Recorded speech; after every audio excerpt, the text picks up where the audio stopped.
Regardless of all the expertise discussing the problems America has brought upon itself, especially due to its politicians and the Federal Reserve.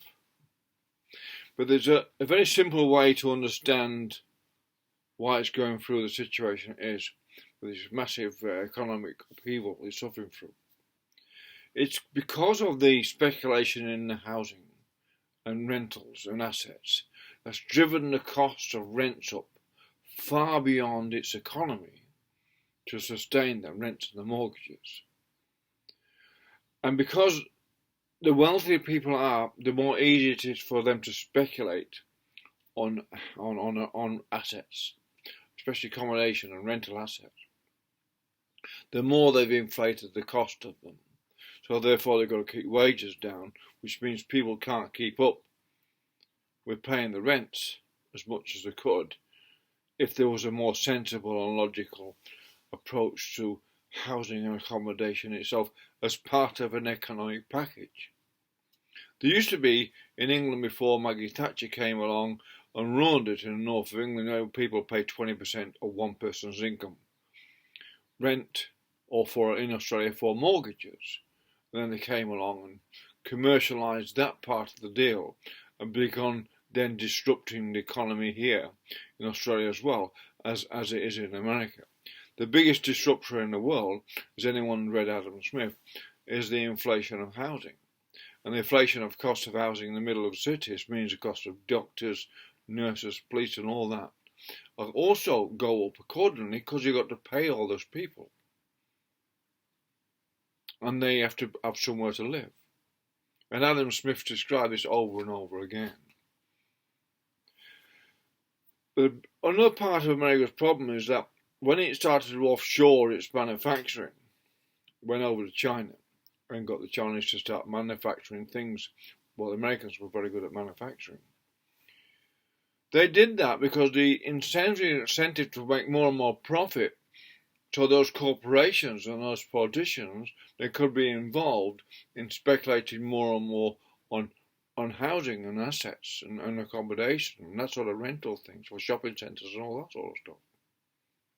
But when they did this with China, they also went over there in the late 90s and they talked China into going from a communist system of housing. Now we have a social housing, if you like. Now, however you think about that, if you had a communist system of housing, but then a capitalist system of working and a corporate system, then you'd have a really balanced system, because not everyone can afford a house. And this way, because they've disrupted that part of China and got them into housing speculation as well, and 20% of China's GDP is based on accommodation and rentals and housing.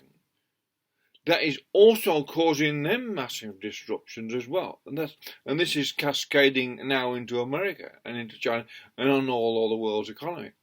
And the people haven't got an answer for this. There's no actual balanced answer other than to bring in more disruptions to the economy as they are in America, causing shortages and etc. Is the only answer they have, rather than looking at it and maybe correcting some of the great mistakes they had, causing a massive amount of debt to society for housing, which is always, as I've said before, unsustainable, as proved by Adam Smith in his Wealth of Nations, which he records going right back to Roman times. Our societies have caused the collapse of their economies through over-speculation on rents and housing by governments, and those involved with the governments and the corporations and financiers want more and more of the property for themselves, so they end after them impoverish the people and create welfare systems to manage the people, and they have to have slaves then to rather than being able to afford to people. That's what Romans did. Have to have slaves rather than being able to afford employees or free workers, because they couldn't afford the free workers, because the cost of accommodation and all the rentals is so high, and their expectations of the elite is so high, they have to oppress the workers, and that's what they're doing in America. That's what they intend to do in America. It's actually copying what's been happened over and over again through history. How it works it out, I do not know. Because unless it's willing to cooperate with itself between the two parties, cooperate from America, rather than this totally oppositional situation is America, which doesn't make sense right now. Right now, it doesn't make sense for America to be in total opposition with itself between the Republicans and Democrats, when they should be working together in some sort of a cooperacy to work out these problems, to solve it as quick as they can, to stop Americans suffering as much as they can. Because certainly the elite in America can really afford to make a slightly less profit. They can afford to do that. They can afford to adjust debt and restructure debt through society according to income if they wanted to. It doesn't disrupt anything. It just changes things for a while, and the psychological effect is it becomes better within a few months because people start feeling better. You can adjust things by adjusting the debt down and forgiving some of the debt rather than inflating the debt ceiling all the time and trapping society into a deeper and deeper hole it can never ever get out of. Because this idea that you're in debt forever is only because someone owns the system, not because the system is really a democratic one anymore. They can actually vote on things that actually make sense.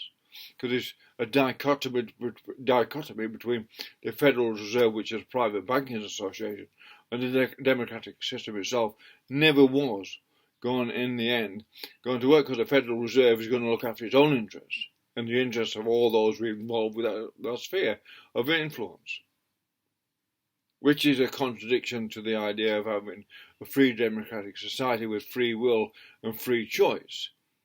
Because sometimes, right now, choices have been taken away. All because of housing speculation. It's as simple as that. It's not complicated. You speculate the price of houses, accommodation up, you end up with these cyclical disruptions all through history. It's that simple.